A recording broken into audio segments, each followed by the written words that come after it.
Good evening and welcome to a Nightline Face-Off. Our question tonight is a very provocative one. Does Satan exist? According to one recent poll, 70% of Americans believe, yes, Satan does exist. But who or what is he? Is he a fallen angel, or is he some sort of formless, malevolent force in the universe? And if he doesn't exist, how do we explain why there is so much pain, suffering, and violence in the world today? This is a discussion that opens up a whole series of fascinating and fundamental questions about good and evil, about human nature, and the nature of God. It is also a discussion that is likely to provoke some very strong emotions. It is entirely possible that there are people here on this stage with me tonight who believe that others on the stage are doing, if only unwittingly, the work of Satan. It is also possible that there are people on this stage who believe that believing in Satan is dangerous, wrong, and destructive. So let's get right to the discussion, and we're going to start with opening statements. And we're going to go first to Pastor Mark Driscoll. Hi, my name is Mark Driscoll, preaching pastor at Mars Hill Church, and Christians have always believed that there are great distinctions between the Creator and the creation, that God is eternal, He is good, He is loving, He is powerful. God made both that which is material and that which is spiritual, and God gave both angels and also human beings free will. Satan was an angel who rebelled against God. In so doing, led an insurrection. Other angels followed him.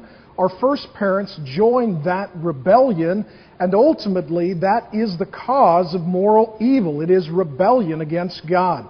Everything God made, He declared to be very good, and all that is very bad is because of sin.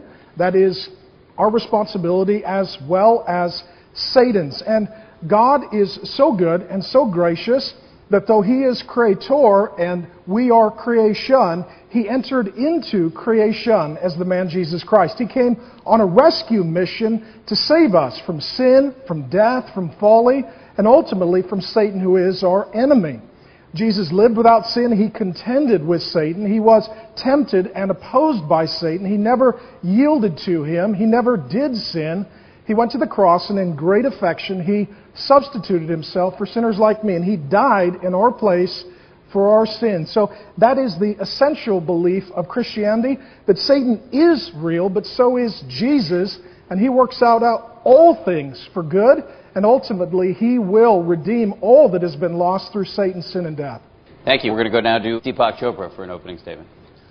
I'm Deepak Chopra, and I think our consciousness, or if you will, our soul, is a place of contrast, because all creation occurs through contrast. You have up and down, you have hot and cold, you have light and darkness.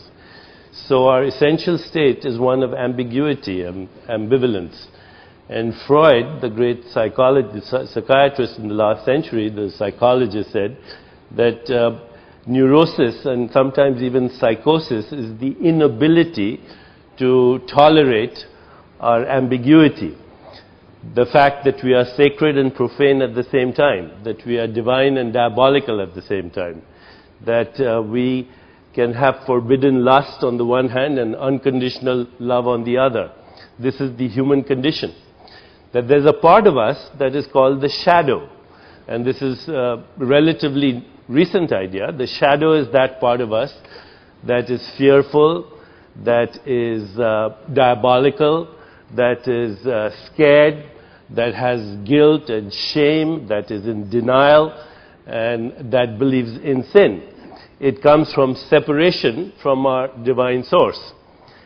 If we want to understand the nature of evil in the world, we need to understand the nature of our own shadows. We need to embrace them, we need to forgive them, we need to share them with each other, and we need to confront them. It is my belief that people who obsess over sin, people who obsess over guilt and shame, and unfortunately there are religious institutions that have actually idealized guilt and shame and made it into a virtue. And when we obsess over these things and we collectively create this obsession, then we project it out there as this mythical figure that we call Satan.